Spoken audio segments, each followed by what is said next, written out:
Hello hello good morning. 1 minute में 11 chapter. कोशिश करूंगा कि जो भी बातें हैं उनको हम थोड़े थोड़े बताते बताते आपको 11 के 11 चैप्टर समझा दे और एक भी क्वेश्चन आपका ना छूटे। मैं प्रयास करूंगा कि इस 1 मिनट के वीडियो में आपका 5 मार्क्स छिपा हुआ है। आइए मेरे साथ बने रहें, एकदम नजर गड़ा के इस वीडियो को देखो। इंडियन सिविलाइजेशन एंड कल्चर ये एक ऐसे है, ये एक ऐसे है जो महात्मा गांधी के द्वारा लिखा गया है। उनका जन्म 1869 में और उनका मृत्यु 1948 में हुआ था। वे पॉपुलरली यानी मुख्य रूप से बापू और फादर ऑफ द नेशन के नाम से जाने जाते हैं।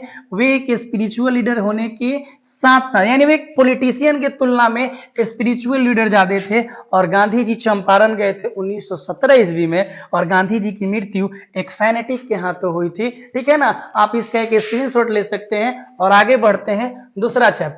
दूसरा चैप्टर है Bharat is my home. Bharat is my home एक स्पीच है जो डॉक्टर जाकिर हुसैन के द्वारा लिखा गया है, जिनका जन्म हैदराबाद में हुआ था। वे 1897 में जन्मे थे और उनका मृत्यु 1969 ईस्वी में हुआ था। वे एक ग्रेट फ्रीडम फाइटर थे और साथ ही साथ इमिनेंट एजुकेशनलिस्ट भी थे। और उससे पहले यानी कि वे तीसरे भारत के प्रेसिडेंट बने थे 1967 ईस्वी में और उससे पहले वे बिहार के गवर्नर भी रह चुके थे। ठीक है, आप सब इसका स्क्रीनशॉट लीजिए और आगे बढ़ते हैं। तीसरा चैप्टर है पिंच ऑफ स्नफ। इसके राइटर हैं मनोहर मालगोनकर। मनोहर मालगोनकर का जन्म 1913 ईस्वी में हुआ था और इनका मृत्यु 1973 में हुआ था। ये जाने माने नोवेलिस्ट और शॉर्ट स्टोरी राइटर हैं और ये एक अंडर सेक्रेटरी काम किया करते थे। ओके, चौथा चैप्टर है dear I have a dream. I have a dream एक स्पीच है जिसके राइटर है मार्टिन लूथर किंग जूनियर, जिनका जन्म 1929 में हुआ था और इनका निधन नहीं बल्कि इनकी हत्या हुई थी 4 अप्रैल 1968 ईस्वी को। और ये एक बैप्टिस्ट मिनिस्टर थे। इन्हें काला गांधी के नाम से भी जाना जाता है और इनको एक नोबेल प्राइज मिला था 1948 ईस्वी में। पांचवा चैप्टर है ideas that have help Mankind. ऐसा विचार जिसने मानव जाति का मदद किया। इसके राइटर है बर्ट्रैंड रसल जो एक ब्रिटेन के रहने वाले थे। इनका जन्म 1872 ईस्वी में और इनका निधन 1970 ईस्वी में हुआ था। ये एक ब्रिटिश फिलोसफर थे और हिस्टोरियन भी थे, मैथमेटिशियन भी थे, एडवोकेट फॉर सोशल रिफॉर्मर भी थे एंड इनको भी नोबेल प्राइज मिला था 1950 ईस्वी में। छठा चैप्टर है the earth the artist. Artist के राइटर हैं सिगा नोया। वे एक जापानीज शॉर्ट स्टोरी राइटर थे 20वीं सदी के, जिनका जन्म 1883 में हुआ था और डेथ 1971 में हुआ था। 7 चैप्टर है अ चाइल्ड इज बोर्न एक बच्चे का जन्म। इसके राइटर हैं, इसके लेखिका हैं जर्मन ग्रीयर जी जो कि ऑस्ट्रेलियन थी। इनका जन्म 1939 ईस्वी में और इनका मृत्यु 1965 ईस्वी में हुआ था।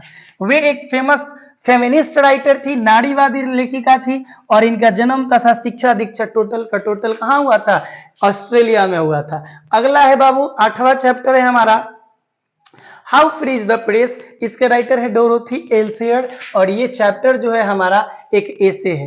ये चैप्टर हमारा एसे है। ये एक essayist, play right, poet and writer भी थे ना, थे नहीं थी।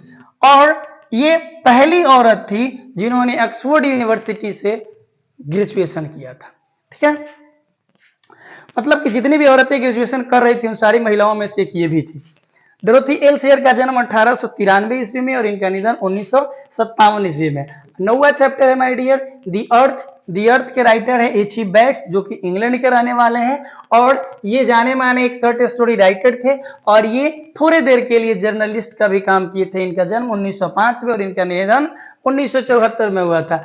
और हमारा 10वां चैप्टर है India through a travellers eyes और इसके लेखिका है पियर एस बक जो कि जन्म से अमेरिकन थी लेकिन इनका पालन पोषण चाइना में हुआ था और इनका जन्म 1892 में और इनका निधन 1973 में हुआ था। और इनको भी एक नोबेल प्राइज मिला था 1938 ईस्वी में और ये फेमस थी अपने ट्रेवलॉग और मेमोयर के लिए। ट्रेवलॉग का मतलब होता है यात्रा वृतांत और मेमोयर का मतलब भी होता है यादें। और लास्ट चैप्टर है डियर अ मैरिज प्रपोजल जिसके राइटर हैं एंटोन चेखो जी को रशिया के रहने वाले हैं और जिनका जन्म 1860 ईस्वी में और निधन 1904 में हुआ था। वे एक ड्रामाटिस्ट के साथ साथ शॉर्ट स्टोरी राइटर भी थे और वे पेशा से प्रोफेशन से एक डॉक्टर थे। ये था आपका 11th प्रोच। मैंने बोला था ना 1 मिनट, हो सकता है 1 मिनट से थोड़ा ज्यादा हुआ हो लेकिन 11 चैप्टर की बात है। 5 मार्क्स आएंगे। 2 मिनट या 3 मिनट की वीडियो हो, 5 मार्क्स आएंगे। क्या 5 मार्क्स के लिए अब 2 मिनट नहीं दीजिएगा? चलिए ठीक है, मिलते हैं। ऐसा ही वीडियो देखना चाहते हैं तो लाइक करें, सब्सक्राइब करें, शेयर करें और अपने दोस्तों को बताएं। इंग्लिश फैकल्टी इस चैनल को इतना फैला दो, इससे बढ़िया चैनल आपको नहीं मिलेगा बिहार बोर्ड के लिए और खास तौर से ग्रामीण स्टूडेंट के लिए। Bye bye.